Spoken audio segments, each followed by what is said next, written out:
Kisah Abu Nawas, kejujuran Abu Nawas diuji jin. Selain memiliki kecerdikan, Abu Nawas juga dikenal memiliki kejujuran yang sangat besar. Adalah kaum jin yang masih penasaran dan belum percaya akan kejujuran Abu Nawas. Salah satu jin kemudian ingin menguji Abu Nawas. Suatu hari Abu Nawas pergi ke hutan untuk menebang pohon yang kemudian akan dijual untuk biaya kebutuhan keluarganya. Seperti biasanya ia membawa sebuah kapak tua kesayangannya yang akan digunakan untuk menebang. Karena tidak hati-hati ketika bekerja, kapaknya tersebut terlepas dari tangannya lalu terjatuh entah di mana. Abu Nawas pun segera mencari-cari namun tidak kunjung menemukannya. Ia pun duduk-duduk merenung dengan perasaan sedih.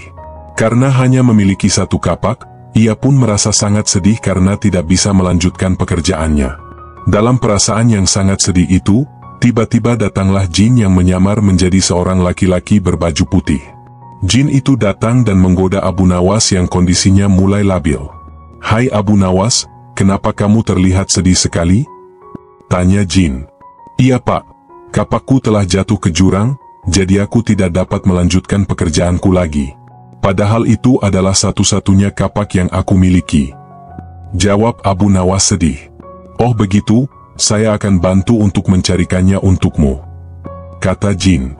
Sang jin pun mencari-cari ke sana-sini sekitar tempat Abu Nawas menebang pohon tadi. Pada waktu itulah kesempatan jin untuk menguji Abu Nawas. Terbersit di benak jin untuk memberikan kapak yang lain yang terbuat dari emas. Jin itu ingin mengetahui apa reaksi Abu Nawas nantinya. "Wahai Abu Nawas, apakah ini kapakmu?" tanya jin sambil menunjukkan kapaknya. "Bukan, kapak saya jelek," jawab Abu Nawas. Sesaat kemudian jin kembali mencari-cari, dan selanjutnya kembali menunjukkan kapak kedua yang terbuat dari perak kepada Abu Nawas. "Bukan, itu bukan kapak saya," jawab Abu Nawas menolak. Jin itu pun mulai salut atas sikap Abu Nawas yang jujur. Jin itu berkata, "Hai Abu Nawas, kenapa kamu ini begitu jujur? Kapak yang lebih bagus dari kepunyaan MU?" tanya jin. "Pak, sesungguhnya aku sangat bersyukur atas apa yang aku miliki. Aku tidak ingin mendapatkan sesuatu yang bukan hakku. Bagiku, kapak yang jelek itu adalah milikku. Dengan kapak itulah aku bisa bekerja secara halal dan mendapatkan kayu untuk aku jual," jelas Abu Nawas. "Rasa syukur?" tanya jin heran. "Ya, karena rasa syukur itulah yang membuatku tidak mau mengambil barang yang bukan menjadi hakku," tegas Abu Nawas. "Wahai Abu Nawas, sesungguhnya kedua kapak emas dan perak ini adalah milikku, tapi karena engkau telah menunjukkan kejujuran MU yang besar kepadaku, maka ketiga kapak ini aku berikan kepadamu," kata jin sambil memberikan kedua kapak beserta kapak Abu Nawas yang telah hilang tadi. Abu Nawas sangat senang dan kembali bersyukur atas rezeki yang telah diterimanya. Jin itu pun pamit pergi meninggalkan Abu Nawas. Kisah Abu Nawas, menembus hujan lebat. Alkisah. Abu Nawas pernah menghancurkan barang-barang di istana tanpa bisa dicegah baginda raja. Keinginan raja untuk menangkap Abu Nawas dan menjebloskannya ke penjara begitu besar. Maka dibuatlah perintah agar Abu Nawas bisa dipersalahkan. Maka baginda mengajak Abu Nawas berburu beruang. Abu Nawas tak berani menolak meskipun ia sangat takut pada beruang. Setelah persiapan dibuat, perburuan pun dimulai. Namun perjalanan menuju hutan itu rasa-rasanya akan terhalang karena tiba-tiba cuaca berubah mendung. Baginda raja pun memanggil Abu Nawas. "Tahukah engkau mengapa kupanggil menghadap?" tanya baginda tanpa senyum. "Ampun baginda, hamba belum tahu. Sebentar lagi akan turun hujan tapi hutan masih jauh. Apapun yang terjadi, nanti saat tiba waktunya santap siang kita harus berkumpul di peristirahatanku. Nah, demi kelancaran perjalanan, sekarang kita berpencar. Ingat, jangan sampai menghadiri santap siang dengan baju basah." Karena Raja Harun sengaja menjebak Abu Nawas maka ia diberi kuda yang lamban. Sementara rombongan lainnya masing-masing menerima kuda yang sigap dan kuat. Maka seluruh rombongan pun mulai bergerak. Tak lama setelah rombongan berangkat tiba-tiba turun hujan. Baginda dan rombongannya segera memacu kuda menuju tempat perlindungan terdekat. Meski kuda mereka lari secepat angin, nyatanya mereka semua tetap basah kuyup. Ketika waktu santap siang tiba, Baginda pun segera menuju tempat peristirahatan dengan baju basahnya. Sebelum baju Baginda dan para pengawalnya mengering, tiba-tiba Abu Nawas datang menyusul dengan kudanya. Baju Abu Nawas tak tampak basah, padahal kuda-kuda tercepat pun tak bisa menghindari hujan sederas itu. Raja Harun pun dibuat makin penasaran. Demi dapat mengalahkan Abu Nawas, pada perburuan hari kedua Baginda Raja menukarkan kudanya dengan yang lamban. Sementara Abu Nawas kini memperoleh kuda yang mampu berlari cepat. Seperti sudah diduga sebelumnya, hujan turun lagi menghadang perjalanan para pemburu.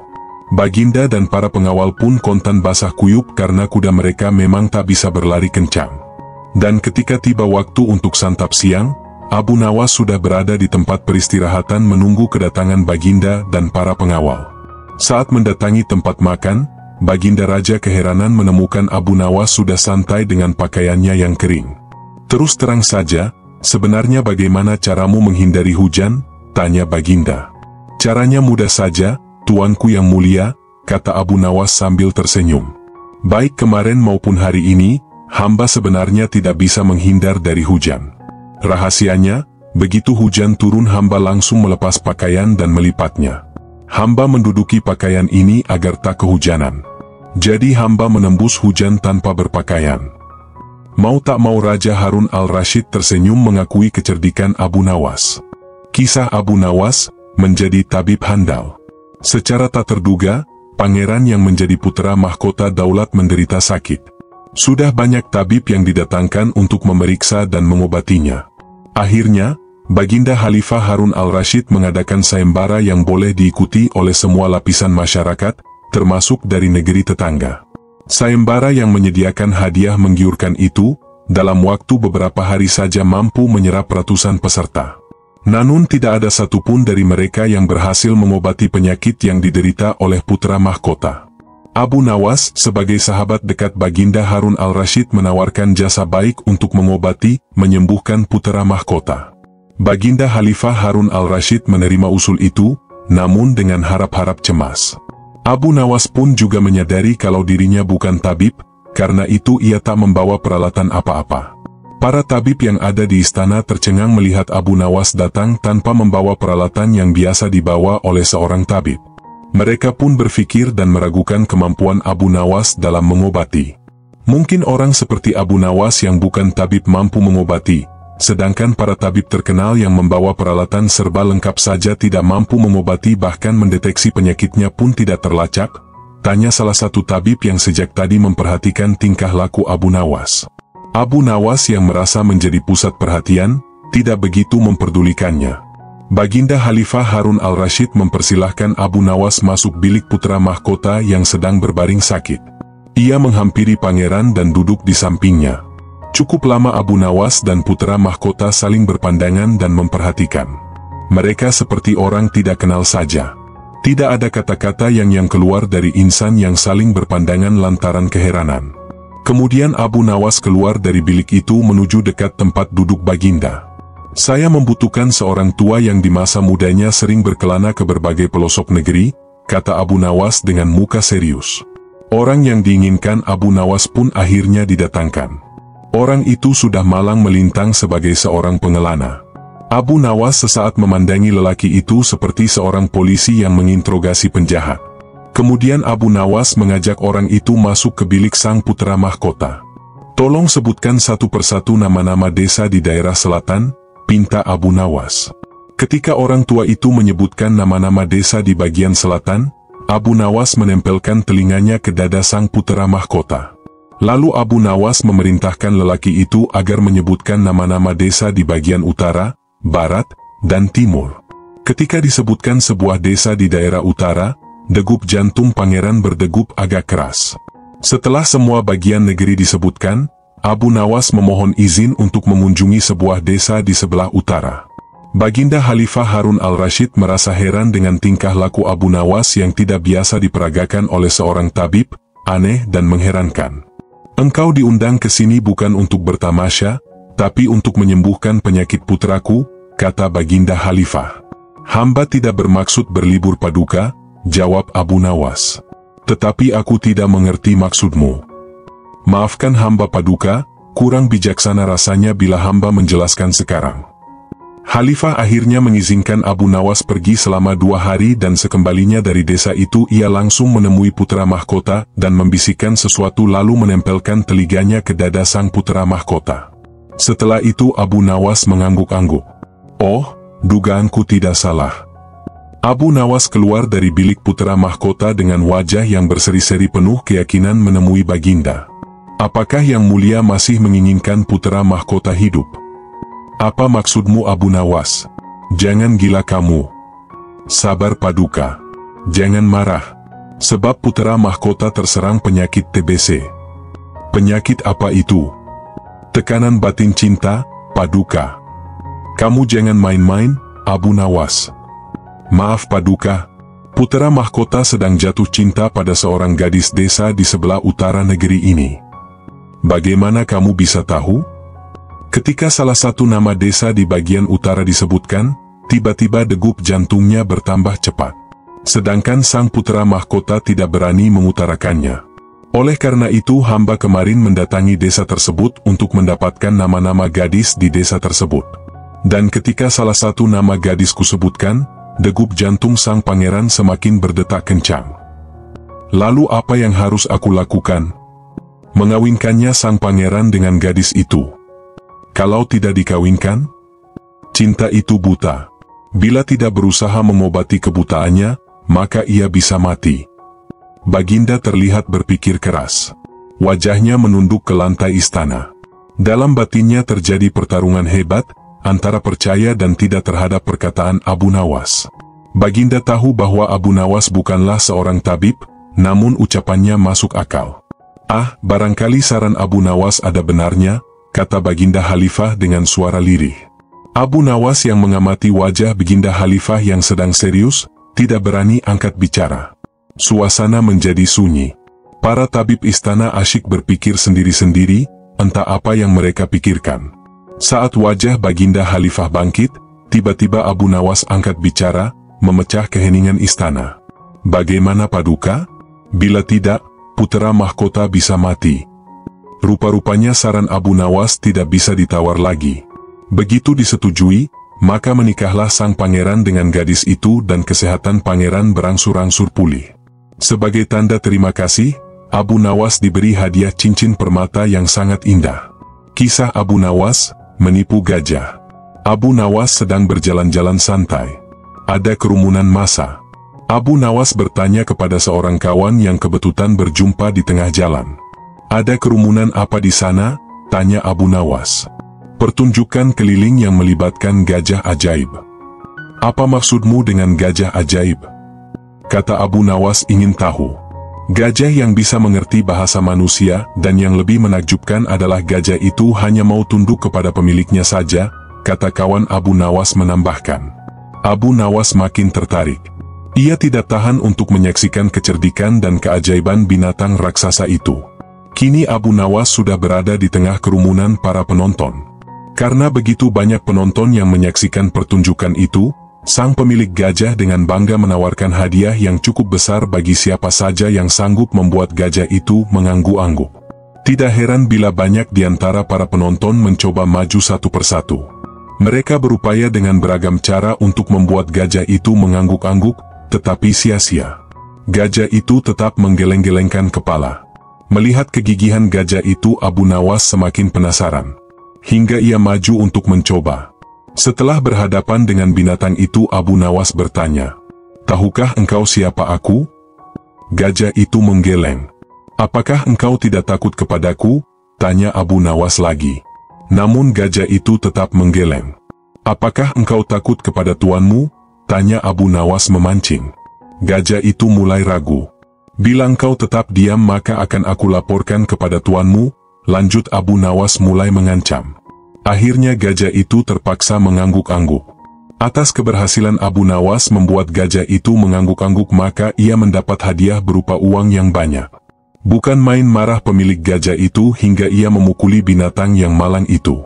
Pemilik gajah itu malu bukan kepalang. Hari berikutnya ia ingin menebus kekalahannya. Kali ini ia melatih gajahnya mengangguk-angguk. Bahkan ia mengancam akan menghukum berat gajahnya bila sampai bisa dipancing penonton mengangguk-angguk terutama oleh Abu Nawas. Tak peduli apapun pertanyaan yang diajukan. Saat-saat yang dinantikan tiba. Kini para penonton yang ingin mencoba, harus sanggup membuat gajah itu menggeleng-gelengkan kepala. Maka seperti hari sebelumnya, para penonton tidak sanggup memaksa gajah itu menggeleng-gelengkan kepala. Setelah tidak ada lagi yang mencobanya, Abu Nawas maju. Ia mengulang pertanyaan yang sama. Tahukah engkau siapa aku? Gajah itu mengangguk. Apakah engkau tidak takut kepadaku? Gajah itu tetap mengangguk. Apakah engkau tidak takut kepada tuanmu? Pancing Abu Nawas. Gajah itu tetap mengangguk, karena binatang itu lebih takut terhadap ancaman tuannya daripada Abu Nawas. Akhirnya Abu Nawas mengeluarkan bungkusan kecil berisi balsam panas. Tahukah engkau apa guna balsam ini? Gajah itu tetap mengangguk. Baiklah, bolehkah kugosok selangkangmu dengan balsam? Gajah itu mengangguk. Lalu Abu Nawas menggosok selangkang binatang itu. Tentu saja gajah itu merasa agak kepanasan dan mulai panik. Kemudian Abu Nawas mengeluarkan bungkusan yang cukup besar. Bungkusan itu juga berisi balsam. Maukah engkau bila balsam ini kuhabiskan untuk menggosok selangkangmu? Abu Nawas mulai mengancam. Gajah itu mulai ketakutan. Dan rupanya ia lupa ancaman tuannya sehingga ia terpaksa menggeleng-gelengkan kepala sambil mundur beberapa langkah. Abu Nawas dengan kecerdikan dan akalnya yang licin mampu memenangkan sayembara meruntuhkan kegigihan gajah yang dianggap cerdik. Kisah Abu Nawas, menghina raja tapi diberi hadiah. Konon di zaman Raja Harun al-Rashid sebelum ada yang namanya taulet, yang ada hanya sungai untuk buang hajat. Suatu ketika sang raja merasa perutnya sedang sakit dan sudah tidak bisa lagi untuk diajak kompromi. Seketika itu juga raja meminta para pengawal untuk mendampinginya ke sungai demi menuntaskan hajatnya. Kebetulan sungai di situ mengalir ke arah selatan. Sudah menjadi kebiasaan di kalangan masyarakat, jika sang raja sedang buang hajat di sungai, maka rakyat dilarang keras buang hajat di sebelah utaranya raja, karena dikhawatirkan kotoran tersebut akan mengalir ke arah selatan dan mengenai badan sang raja. Bagi yang melanggar, maka akan mendapatkan hukuman berat dari sang raja.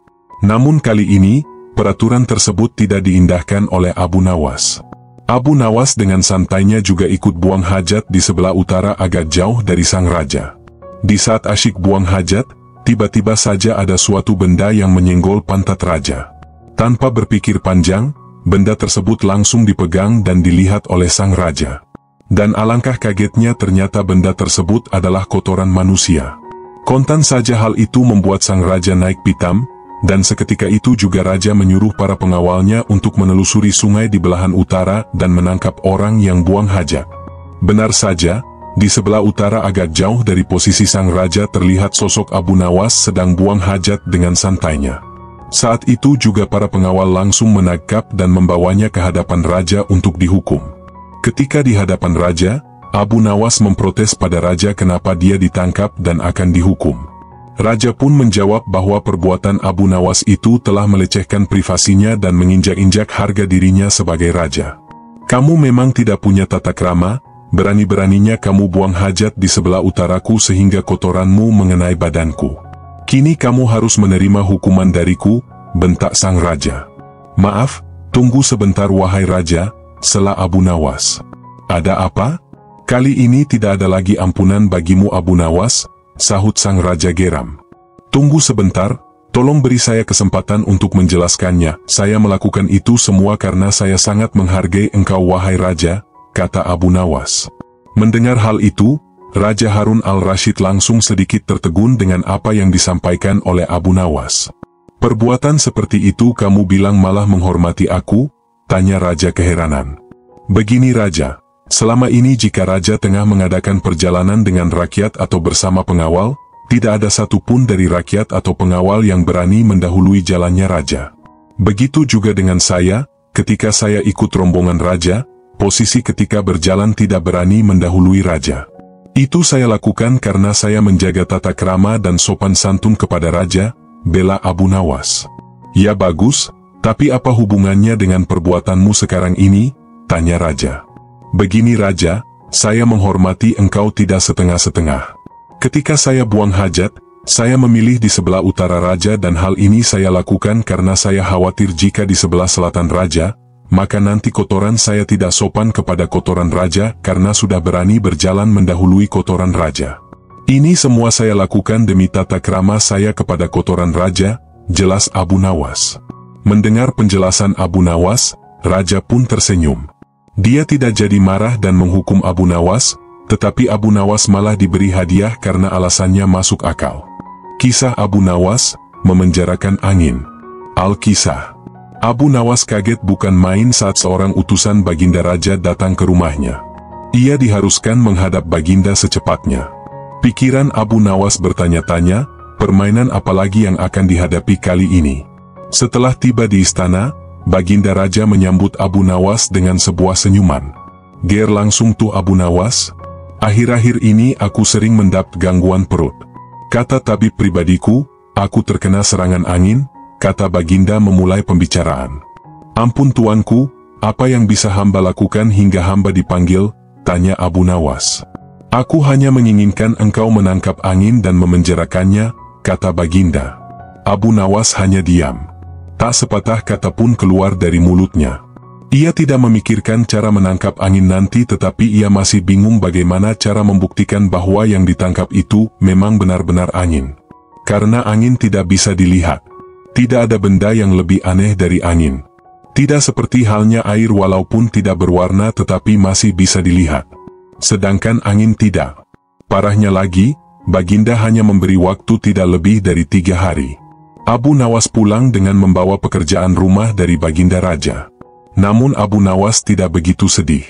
Karena berpikir adalah sudah merupakan bagian dari hidupnya, bahkan merupakan suatu kebutuhan. Ia yakin bahwa dengan berpikir akan terbentanglah jalan keluar dari kesulitan yang sedang dihadapi. Dan dengan berpikir pula ia yakin bisa menyumbangkan sesuatu kepada orang lain yang membutuhkan, terutama orang-orang miskin. Karena tak jarang Abu Nawas menggondol sepundi penuh uang emas hadiah dari Baginda Raja atas kecerdikannya. Akan tetapi sudah 2 hari ini si Abu Nawas belum juga mendapat akal untuk menangkap angin apalagi memenjarakannya. Sedangkan besok adalah hari terakhir yang telah ditetapkan oleh Baginda Raja. Abu Nawas hampir putus asa. Abu Nawas benar-benar tidak bisa tidur walaupun hanya sekejap. Mungkin sudah takdir. Kayaknya kali ini Abu Nawas harus menjalani hukuman karena gagal melaksanakan perintah Baginda. Ia berjalan gontai menuju istana. Nah, di sela-sela kepasrahannya kepada takdir ia teringat sesuatu, yaitu Aladin dan lampu wasiatnya. Bukankah jin itu tidak terlihat? Gumam Abu Nawas. Ia langsung kegirangan dan segera berlari pulang. Sesampainya di rumah, ia secepat mungkin segala sesuatunya kemudian menuju istana.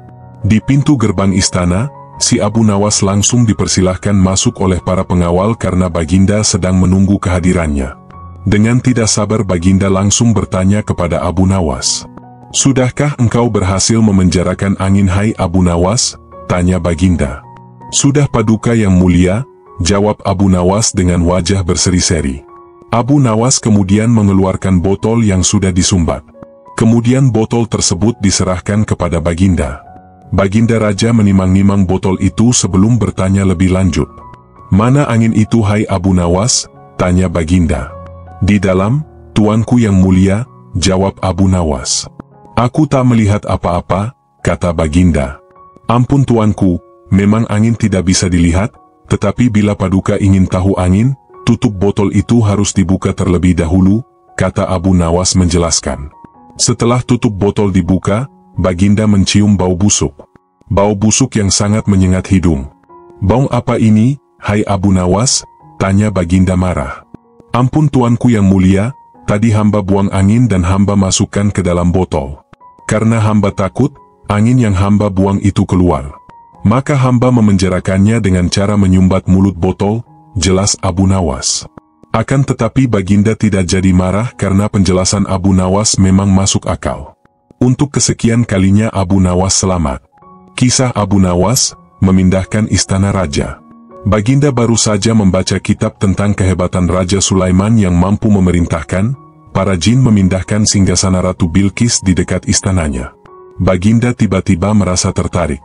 Hatinya mulai tergelitik untuk melakukan hal yang sama.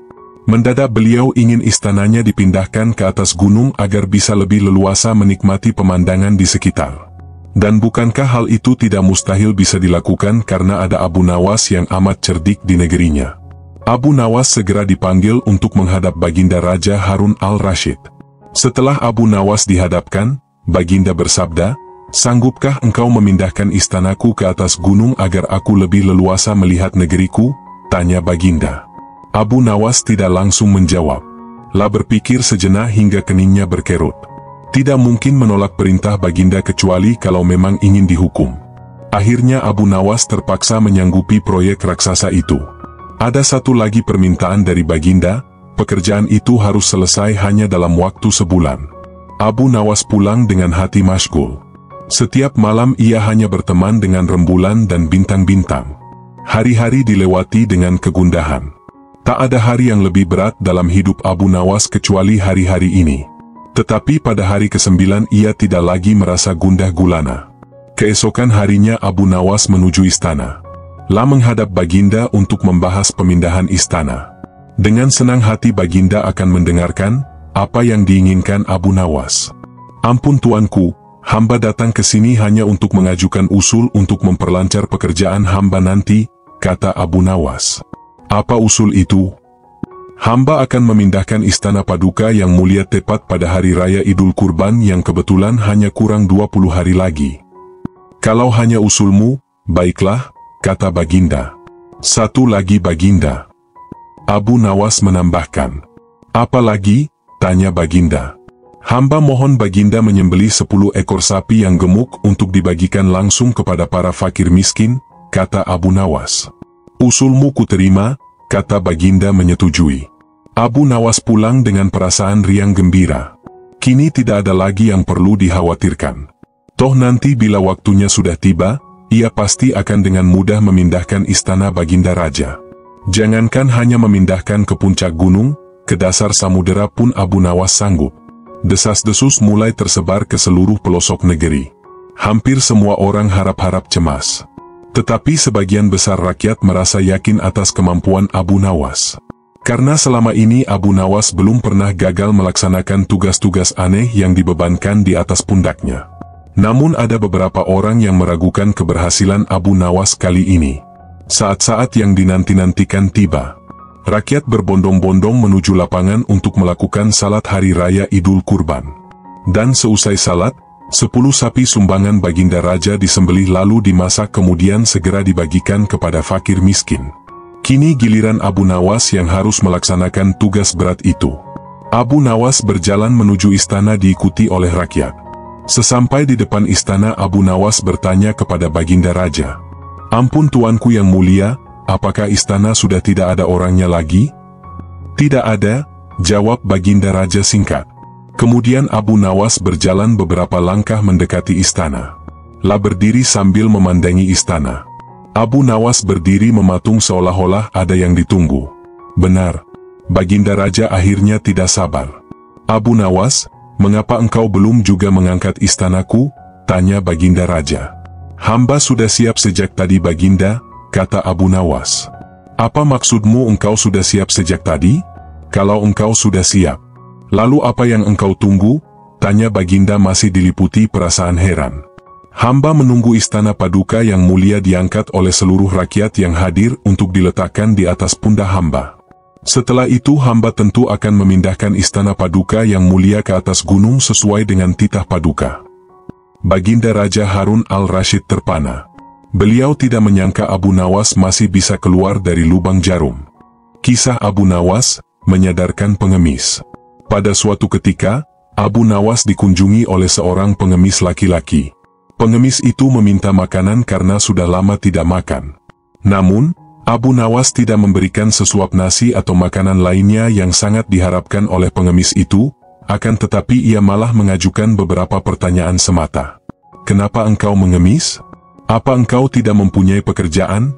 tanya Abu Nawas. "Maaf tuan, saya sudah lama mencari pekerjaan, tapi belum juga ada yang mau menerima saya bekerja," jawab pengemis itu. "Lalu apa engkau mau bekerja sekalipun pekerjaan itu berat?" tanya Abu Nawas. "Asalkan halal, saya mau tuan," jawab si pengemis. Akhirnya Abu Nawas mengantarkan pengemis itu menemui sahabatnya, Abu Wardah. Singkat cerita, pengemis itu diminta bekerja untuk mencabut rumput. Ternyata, pengemis itu merupakan seorang pekerja yang sangat rajin dan tangkas. Dalam waktu singkat saja, pekerjaannya pun selesai. Abu Wardah pun sangat kagum dan tergerak hatinya untuk memberikan pekerjaan yang lebih serius. Ia pun meminta pengemis itu untuk memisahkan satu ember kurma menjadi 3 bagian. Yang bagus diletakkan di keranjang pertama, sementara yang lumayan bagus diletakkan di keranjang kedua, dan kurma yang jelek diletakkan di keranjang ketiga. Namun ia lupa tidak memberikan penjelasan kepada pengemis itu tentang perbedaan antara yang baik dan yang buruk. Pada keesokan harinya, Abu Nawas datang ke rumah Abu Wardah untuk menanyakan kabar dari pengemis itu. Ia pun menjelaskan bahwa pengemis itu sangat rajin dan terampil mencabut rumput di ladang sehingga dirinya menyimpulkan bahwa pengemis itu adalah pekerja yang baik. Maka dari itu Abu Wardah memberikan pekerjaan yang lebih serius kepadanya. "Sekarang dia bekerja apa?" tanya Abu Nawas. "Tadi malam dia saya suruh untuk memisahkan kutma kurma menjadi 3 bagian. Mari kita ke sana untuk melihatnya, yentu sudah selesai pekerjaannya itu," kata Abu Wardah. Tak lama kemudian, keduanya pun sangat terkejut ketika melihat pengemis itu tidur pulas, tidak mengerjakan pekerjaan yang telah diberikan kepadanya. Dengan penuh tanya, Abu Wardah pun membangunkan pengemis itu. "Kenapa engkau tidak menyelesaikan pekerjaanmu yang sangat mudah itu?" tanya Abu Wardah. "Maaf Tuan, kalau hanya memindahkan kurma, sesungguhnya itu mudah. Yang sulit adalah membuat keputusan mana kurma yang baik, lumayan baik, dan jelek, karena saya tidak diberitahu sebelumnya," jawab pengemis. "Sungguh itu tak terpikirkan olehku," kata Abu Wardah. Abu Nawas pun tersenyum melihat kejadian itu.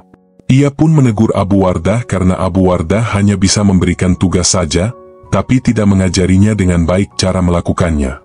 Kisah Abu Nawas difitnah mencuri. Pada suatu hari, si Fulan datang ke istana Raja Harun ar-Rasyid. Dia ini diam-diam memendam rasa dendam kepada Abu Nawas. Setelah bertemu dengan Raja, maka ia pun menceritakan perihal maksud kedatangannya. "Yang mulia, aku ingin melaporkan perbuatan buruk salah satu orang kepercayaan Anda," kata si Fulan. "Siapakah dia dan apa yang telah diperbuatnya?" tanya Raja. "Dia adalah orang kepercayaan Paduka, yaitu Abu Nawas. Dia telah melakukan perbuatan keji, yaitu mencuri kalung emas saya," jawab si Fulan. Raja pun terkejut, dan meminta si Fulan menceritakan kronologisnya. "Begini yang mulia, sepertinya Abu Nawas sudah lama mengincar kalung emas saya. Awalnya ia ingin membeli kalung tersebut, namun hamba tidak ingin menjualnya," terang si Fulan. Mendengar hasutan orang tersebut, Abu Nawas pun langsung dipanggil ke istana. Sesampainya di istana, Raja memerintahkan prajurit untuk memenjarakan Abu Nawas. "Tunggu sebentar Paduka, sebenarnya ini ada apa hingga pada begitu marah kepada saya?" bela Abu Nawas sembari kebingungan. Mendengar ucapan Abu Nawas tersebut, Raja langsung murka. "Berani sekali kamu bertanya seperti itu, bukankah kamu sudah mencuri kalung si Fulan?" bentak Raja sambil menunjuk si Fulan yang tak jauh dari Raja. "Tidak Paduka, untuk apa saya mencuri kalungnya?" bantah Abu Nawas. Abu Nawas mulai sadar bahwa dirinya telah difitnah. "Buktinya, orang ini membawa selendang milikmu, dan aku pernah melihatmu memakainya," kata Raja. Abu Nawas memang pemilik selendang tersebut, namun sudah 2 hari lamanya selendang tersebut hilang dicuri oleh seseorang. Dia sudah mencoba menjelaskan beberapa kali sampai lama, namun kayaknya usahanya sia-sia saja. Kisah Abu Nawas, tipuan dibalas tipuan.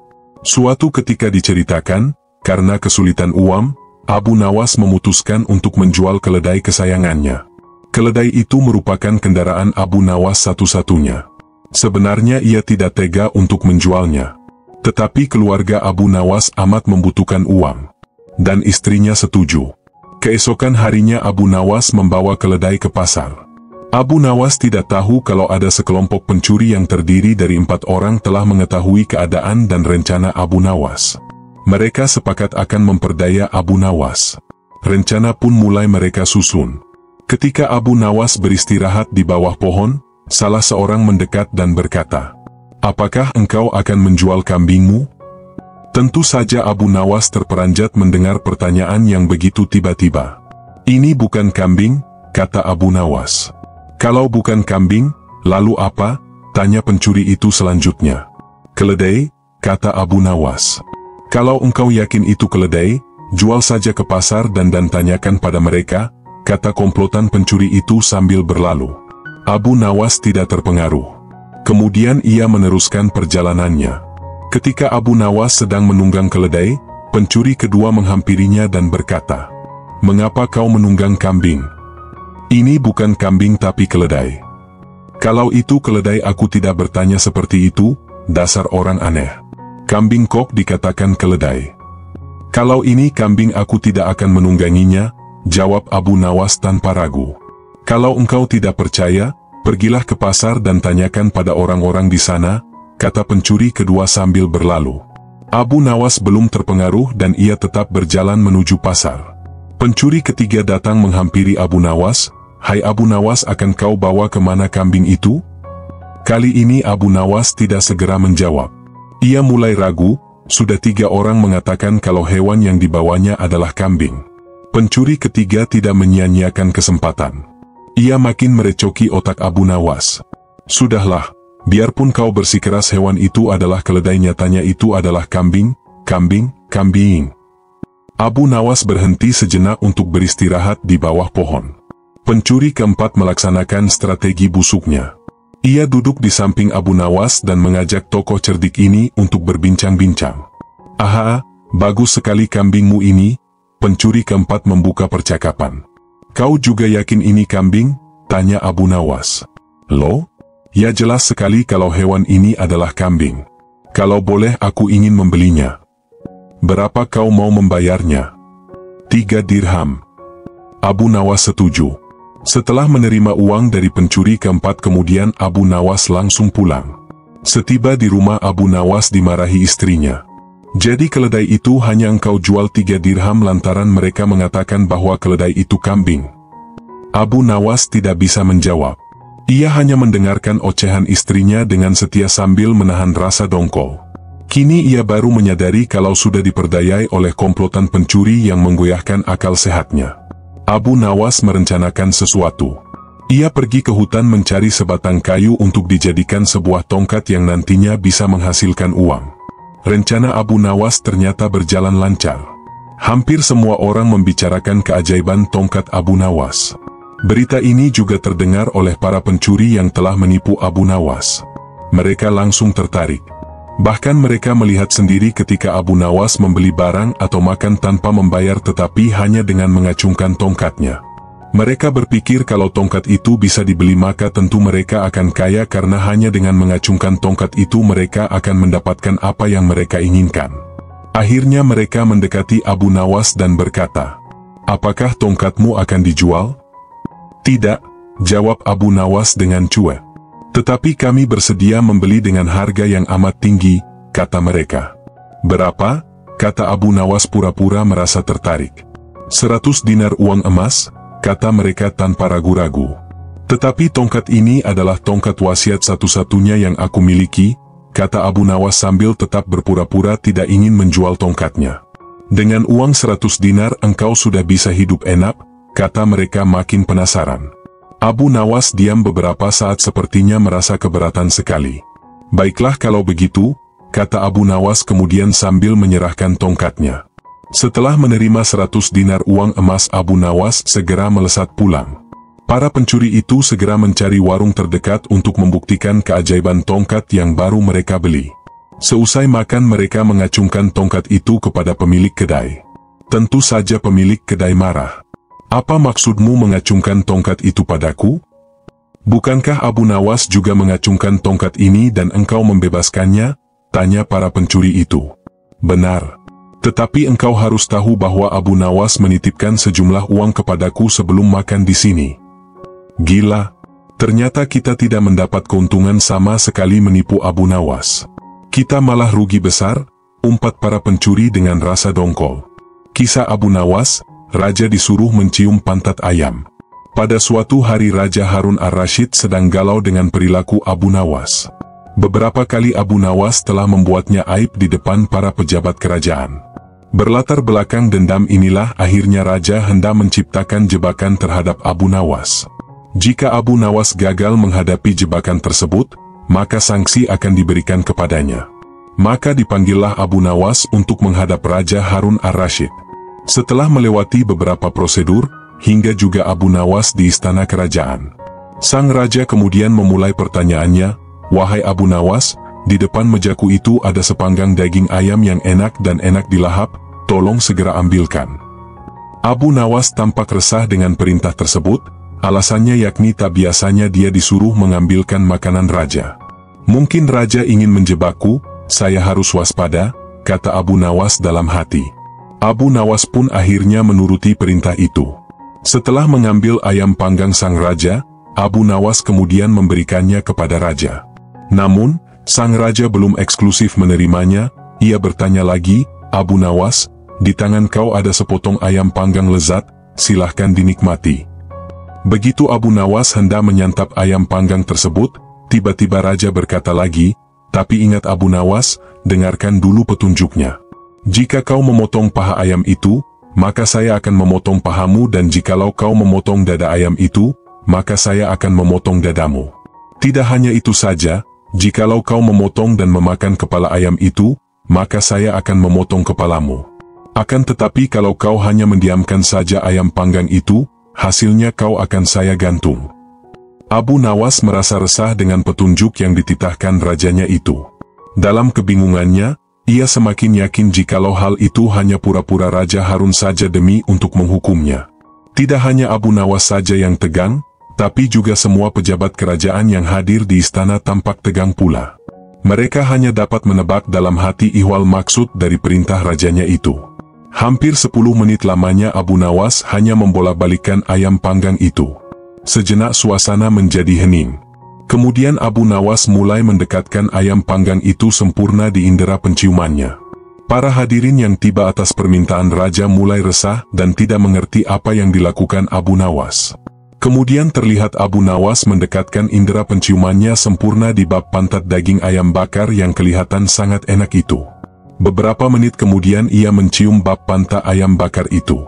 Setelah selesai mencium pantat ayam bakar itu, kemudian Abu Nawas berkata, "Jika saya harus memotong paha ayam ini, maka Baginda akan memotong pahaku. Jikalau saya harus memotong dada ayam ini, maka Baginda akan memotong dadaku. Jikalau saya harus memakan dan memotong kepala ayam ini, Baginda akan memotong kepalaku.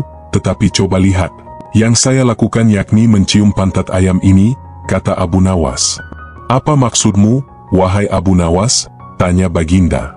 "Maksud saya adalah kalau saya melaksanakan demikian maka Baginda juga akan membalasnya demikian, layaknya ayam ini. Nah, saya hanya mencium pantat ayam panggang ini saja, maka Baginda juga harus mencium pantat ayam panggang ini pula," terang Abu Nawas. Sontak saja klarifikasi Abu Nawas itu menciptakan suasana yang tegang menjadi tampak tak menentu. Para pejabat yang hadir menahan tawa, tetapi ragu-ragu alasannya yakni takut dieksekusi raja. Sementara itu, raja yang mendengar ucapan Abu Nawas mulai memerah mukanya. Raja tampak aib untuk kesekian kalinya. Untuk menutupi rasa malunya itu, dia memerintahkan Abu Nawas untuk pulang dan membawa pergi ayam panggang yang enak itu. "Wahai Abu Nawas, cepat pulanglah, jangan hingga saya berubah pikiran," kata raja. Setibanya di rumah, ia mengundang beberapa tetangganya untuk berpesta ayam panggang. Untuk kesekian kalinya Abu Nawas sukses mempermalukan Raja Harun ar-Rasyid di depan para pejabat kerajaan.